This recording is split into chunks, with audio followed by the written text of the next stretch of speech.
Well, there's been a lot of talk lately about silver getting ready to shock everyone because people keep connecting this whole story to Marc Faber's long-running hard asset view, the inflation backdrop, and the growing sense that paper wealth may not be as safe as it looks. So, in this video, we're going to separate fact from fiction, and you are going to walk away feeling a lot smarter and more confident in your investment. Today is Thursday, April 9th, New York time. And let me know in the comments what day and date you're watching from. And also, if you value what I do here, support the channel by subscribing and commenting John A.G. Best. It really helps more than you think. So, in case you haven't heard some of these claims going around, this is the kind of thing I'm talking about. People are saying silver isn't just setting up for another decent move. They're saying it looks like one of those markets that can suddenly jump into a whole different range and leave almost everybody stunned. They point to the fact that demand has stayed strong, that industrial usage has remained a serious driver, that inflation has not fully gone away, that confidence in financial assets still looks shakier than headlines suggest, and that silver has already shown it can move in a way that feels almost ridiculous once momentum and scarcity start feeding each other. And on the surface, that sounds pretty persuasive. Honestly, part of it is persuasive. Based on recently published numbers, the global silver market has remained in deficit for years in a row, industrial demand has stayed historically strong, and the current outlook still points to another year where supply does not exactly flood the market and solve the whole issue. That does not mean there is no silver left. It does not mean tomorrow morning the world wakes up and nobody can find any. But it does mean the buffer is not as relaxed as many people assume. And when a market keeps living off its cushion, that matters. Think about it like a town drawing water from a reservoir through a long dry season. The town still has water. People can still live their lives. Nothing looks dramatic on the first day. But each week that passes, the safety margin gets a little thinner. Then one heat wave, one pipeline issue, one extra burst of demand, and suddenly everyone realizes the town was not as comfortable as they thought. That is a better way to understand silver than the internet version where every day is either total collapse or instant moonshot. Now let's slow down and ask the real question. What is the silver bull case actually saying? Because I think a lot of people mix up two very different arguments. One argument says silver is a guaranteed straight-up rocket from here, and anybody not buying immediately is blind. The other argument says silver is one of the assets that can get repriced higher over time. Because the macro backdrop remains supportive, industrial demand has become more important than many expected, and a lot of financial assets still look crowded, expensive, and dependent on policy credibility. Those are not the same claim. And that distinction matters a lot, because if you confuse a strong long-term setup with a guaranteed immediate payoff, you are going to set yourself up emotionally for the wrong experience. Silver can absolutely reward the right thesis and still punish bad timing, bad sizing, and bad expectations along the way. Now let's start with the industrial side, because this is one of the biggest reasons silver keeps pulling attention back toward itself. Silver is not just a metal people buy because they are nervous, it also gets used, a lot. It is tied into electronics, electrical equipment, grid spending, specialized industrial applications, and solar. According to the latest publicly available survey data, industrial demand reached another record recently, which is a big deal because it tells you this market is not being held up by nostalgia or fear alone. It is being held up by real-world usage too. That changes the story, because if silver were only a monetary hedge, then its performance would depend much more narrowly on fear, rates, and currency concerns. But silver sits in two worlds at once. It can benefit from hard asset demand and industrial demand at the same time. That dual identity is one reason it can stay quiet longer than people expect, and then suddenly become very difficult to ignore. And the solar angle matters here too. Official U.S. energy projections still show very large solar additions planned, and even if not every single project lands on time, the direction is obvious. The grid is being pushed to evolve. Electricity demand is rising. Solar remains one of the major growth channels in that shift. Now, I do not want to oversell that and pretend every new panel instantly means some dramatic silver squeeze all by itself. Markets are never that simple. Manufacturers adapt, technology changes, efficiency improves, loadings can be reduced when costs matter. So no, solar is not a magic button, but it is a real piece of support. And when you add that real industrial support to a market that has already been running deficits, things can get interesting faster than many investors expect. Now layer in the U.S. supply picture. According to the latest U.S. Geological Survey summary, domestic mine production remains modest relative to apparent consumption, and the United States still depends heavily on imports for a large share of what it uses. That does not mean America is helpless. It means silver is part of a wider global chain where mining, refining, scrap flows, trade policy, shipping, and inventory all matter. In a loose market, that might not feel urgent. In a tighter market, it becomes a lot more relevant. Again, that is not the same thing as saying the market is broken. It means the market is sensitive. Sensitivity is the right word. A sensitive market is one where a modest shift in demand can have a larger than expected effect on price. It is one where investors do not need a civilization-ending event to create upside pressure. They just need a reason to reallocate a bit more capital toward the metal, while supply remains less than effortless. Now, this is where the Marc Faber angle starts to make more sense to me. When people bring him up in relation to silver, the deeper point is usually not that he has some exact short-term target everyone needs to memorize. The deeper point is that he has spent years warning that excessive debt, persistent inflation pressure, overvalued paper assets, and blind faith in policy can create a world where real assets deserve much more attention than mainstream portfolios tend to give them. And in that framework, silver becomes very interesting, not because it is magic, not because every rumor is true, not because every scary headline guarantees a breakout, but because it is one of the real assets that can sit at the intersection of monetary distrust and industrial usefulness. That is a powerful combination. Now let's talk about the macro backdrop for a minute, because this is where the bigger silver story can either gain strength or lose it. Recent Federal Reserve commentary has not painted a world where inflation is fully defeated and everybody can stop worrying. Officials have continued to say inflation remains above target, and recent speeches and minutes have also highlighted the risk that tariffs and energy-related pressures can keep inflation sticky for longer than people hoped. That matters, because silver does not need hyperinflation to work. It does not need the dollar to disappear. It does not need some cinematic breakdown of the financial system. It just needs enough investors to decide that the old menu of assets is less comforting than it used to be. That is a very different standard, and it is a much lower bar. If inflation stays annoying instead of vanishing, if debt stays huge, if paper asset valuations keep making people uneasy, if real rates do not offer enough comfort, and if diversification starts sounding a lot smarter than blind optimism, then silver remains in the conversation. Maybe not every day, maybe not in a straight line, but it remains there. Now here is where I want to push back on some of the louder silver talk. A lot of people act like every dip proves manipulation and every surge proves the thesis is now unstoppable. I think that is lazy thinking. Silver does not need a mystery explanation for why it can be violent. It has always been violent. It is a smaller market than gold. It attracts speculators. It can become crowded quickly. It can overshoot in both directions. And it can humble people on both sides of the trade. We have already seen that this year. Silver ripped higher in a way that got everyone's attention. Then it got slammed in a vicious reversal that reminded everybody just how quickly the air can come out of a crowded move. That did not disprove the big picture case, but it did expose the difference between a structural thesis and a euphoric trade. Those are not the same thing, and that difference matters, because a strong market can still have ugly corrections, a bullish long-term setup can still have terrible short-term entries, and a metal can still be fundamentally attractive even while punishing impatient buyers. That is especially true with silver. Silver has a habit of doing something that frustrates almost everyone. It lags, stalls, looks sleepy, makes people doubt it, and then suddenly wakes up and starts moving like it has somewhere urgent to be. That is one reason the phrase shock everyone actually fits silver pretty well. Not because it is mystical, not because price targets on social media are automatically credible, but because silver has repeatedly shown that once momentum, macro fear, and industrial support begin lining up, it can move much faster than the average investor is emotionally prepared for. Now let's add another layer here because I think it strengthens the case without turning it into fantasy. Silver is not just fighting for attention against gold. It is also competing with the entire modern asset menu. Stocks, bonds, money market yields, crypto, real estate, private assets, everything. So when capital begins rotating into silver, it does not need to win every argument against every competing asset. It only needs to attract a slightly bigger share of attention than it had before. In a market this size, a margin shift can matter a lot, and that is the part many people underestimate. They think silver needs everybody in America to wake up tomorrow and buy bars. No, it doesn't. It needs a meaningful but still relatively modest reallocation. It needs investors to decide that paper wealth looks a little less convincing. It needs physical buyers to keep using dips. It needs funds to care a bit more.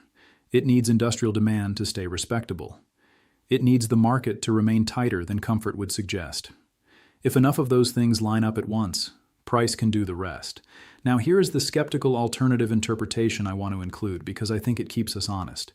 It is possible that some of the more dramatic silver narratives are borrowing too much certainty from a thesis that is directionally strong but messy in timing.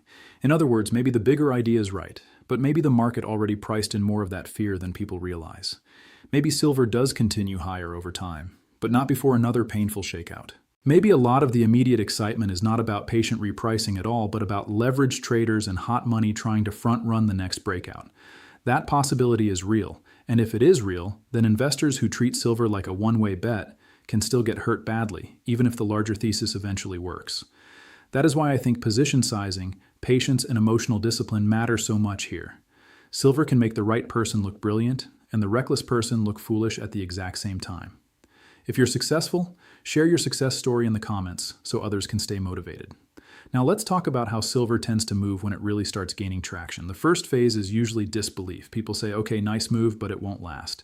Then the second phase is irritation. Silver keeps holding up better than expected, and skeptics get uncomfortable, but they still think a pullback will fix the whole thing. Then comes the third phase. That is where silver starts attracting wider attention, price ranges get rewritten, and what looked expensive a few months earlier suddenly starts looking normal. Then if the move gets hot enough, you get the final phase, the emotional phase, where people stop analyzing and start chasing. That is the dangerous part, and it is also the part people remember most, because silver does not just rise, it accelerates. And when it accelerates, it tends to create a weird emotional environment where bulls feel invincible, bears feel trapped, and late buyers feel like they have no choice but to jump in right before volatility teaches them a lesson. Now, does that mean a silver rally is unhealthy? Not necessarily. It just means silver is one of those assets where the path can become very dramatic very quickly, especially if positioning gets crowded and the market narrative starts feeding itself. That is why I keep coming back to the idea of a fair repricing versus a disorderly frenzy. A fair repricing is what patient investors should want. You want silver to be recognized for its monetary relevance, industrial role, and tighter fundamentals without needing the entire market structure to lose its mind. You do not want chaos for its own sake. A dysfunctional market creates other problems, including pricing confusion, policy reactions, higher transaction friction, and a lot of behavior that can actually make it harder to benefit from being right. So no, I am not rooting for some cinematic breakdown scenario. I am rooting for a market that gradually forces more investors to admit that silver belongs in a higher conversation than the one it was stuck in for years. Now, what would strengthen the bullish case from here? A world where inflation remains sticky enough to keep real assets attractive would help. A world where economic growth slows just enough to create uncertainty, but not enough to crush industrial activity would help.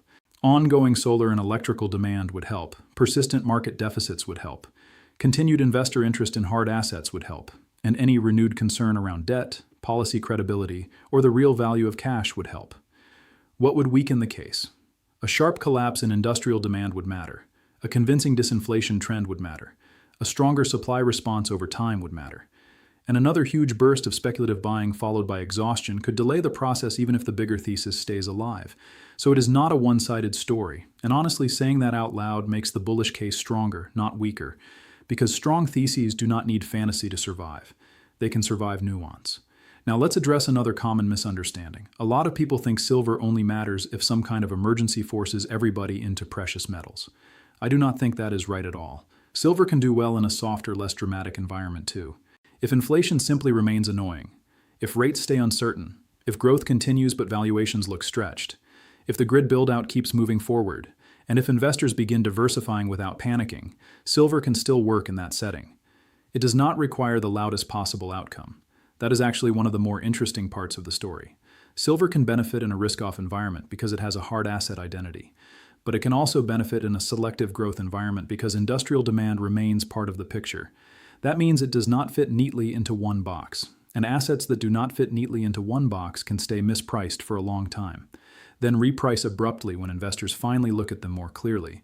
Now, another thing I want to say, because it gets ignored too often, is that not all silver exposure is the same. Physical silver is one thing, mining stocks are another, futures are another, exchange-traded products are another, and each one behaves differently when volatility shows up. A mining stock can go wrong even if silver is right because management, costs, politics, and execution all matter. A leveraged futures position can get destroyed by volatility even if your big picture view is correct. A physical holder may care less about daily swings but still faces premiums and liquidity considerations.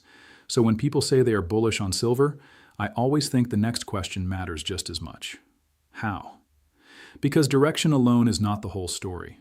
And that is another reason why silver can shock everyone. Different parts of the silver ecosystem can start moving at different speeds. Physical demand can tighten first. Futures can amplify later. Mining shares can lag and then catch up. Or the reverse can happen for a while. It is not always neat, it is not always elegant, but it is often very instructive. Now let's zoom out even more. The larger issue behind silver and really behind precious metals in general is trust. Trust in fiat purchasing power, trust in policymakers, trust in the idea that inflation can be pushed back down without other side effects, trust in the durability of very high asset valuations, trust in long-term debt dynamics. Once you hear the story in those terms, silver stops sounding like a random niche trade and starts sounding like an asset that sits right in the middle of some very important questions. That does not mean silver solves those questions. It means it responds to them. And that is exactly why investors keep coming back to it. So how likely is it that silver surprises to the upside again in a way that feels big? In my opinion, pretty likely over time, but probably not in the simple, cinematic way the loudest voices are promising. I think the more realistic path is a messy one. A rally, then a pullback. A breakout, then a shakeout. A quiet period, then a burst. That kind of thing. Silver usually moves more like a storm front than a train schedule, and that is what people need to internalize. If you only like silver when the chart goes up every day, you probably do not really like silver. If you only believe in the thesis when somebody is screaming about collapse, you probably do not really understand it. And if you think one ugly correction cancels the whole setup, then you are probably watching the wrong time frame. What I think patient investors should want is not a market that goes insane. They should want a market that gets repriced fairly, a market where industrial importance is respected, a market where monetary relevance is recognized, a market where tighter fundamentals actually matter, a market where silver is not treated like some leftover relic until after it already moved. That is the healthier version of the bull case. And honestly, that is the version I find much more persuasive than the online version where every week is the final week before some dramatic event changes everything forever.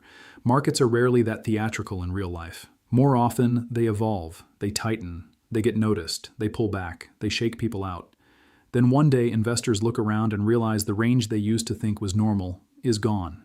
That, to me, is how silver shocks people. Not always with one giant headline. Sometimes with a series of clues that only feel obvious after the move is already underway. And there is another subtle point here that I think matters. Price action by itself does not always tell you exactly why silver moved. A rally can be driven by fundamentals, short covering, momentum flows, dealer hedging, retail enthusiasm, macro fear, or all of those at once. A drop can be caused by liquidation, margin stress, or temporary positioning imbalances, even when the underlying long-term setup has not changed much. So if silver rips, that does not prove every bullish explanation was correct. And if silver drops, that does not prove the larger case was false. Price is the result. It is not always the explanation. That is why I think people get into trouble when they build their entire silver view around one chart, one rumor, or one emotional week.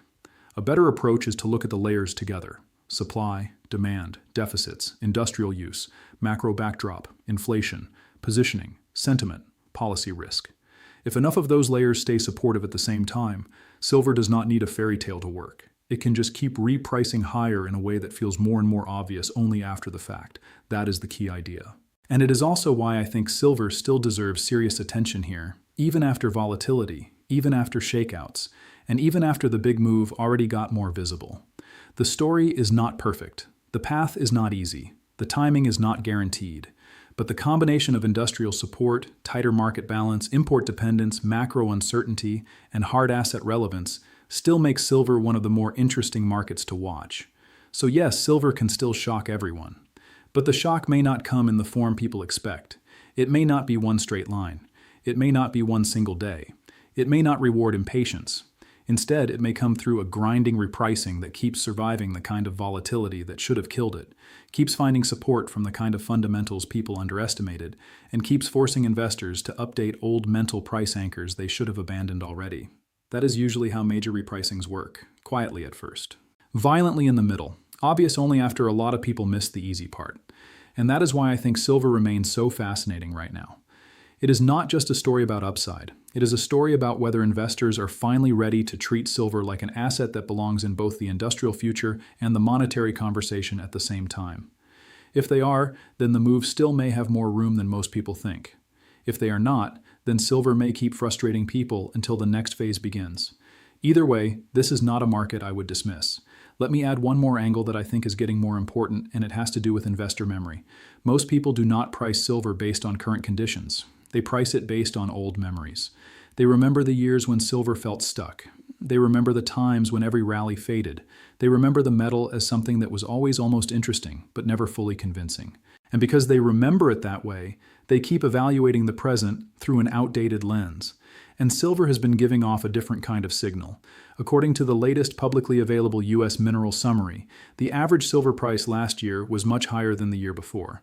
And yet a lot of mainstream thinking still talks about silver as if it belongs to an older, cheaper regime. That disconnect matters. It tells you the market may already be transitioning faster than public perception is adjusting.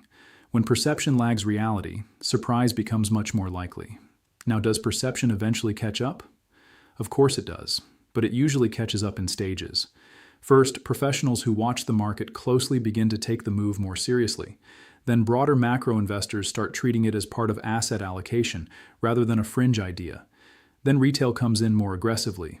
Then headlines get louder. Then price targets become bolder. Then, and only then, the majority starts saying, wait a second, maybe this really is a different environment.